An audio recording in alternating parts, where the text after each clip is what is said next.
Okie dokie, it is November 19th at 9:22 p.m. and this is how my pudding had turned out from after only being in the fridge chilling for about a little bit over an hour or so. Turned out pretty good so far. I'm just there's some clumpiness of the carrageenan that didn't mix completely in time when I was before I threw it in the fridge.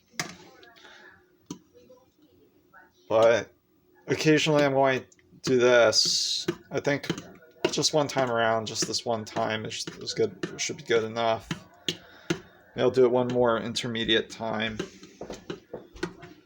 Bridget, don't come over here right now. When I got when wait, Bridget, do you see I'm? Jeez, look. This is what I'm talking about.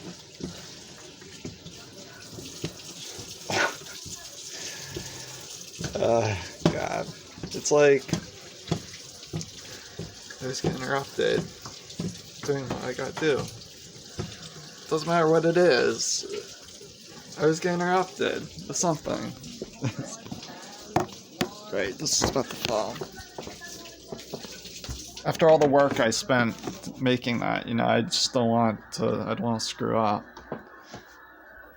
Let's make sure it's sealed. There you go. Jeez. Oh, God. It's so annoying sometimes. So yeah, intermittently, I'm just going to stir it occasionally or whatever. Until it becomes, so it stays evenly, the same texture evenly. Not just clumpy in certain areas. Okay, that's good enough.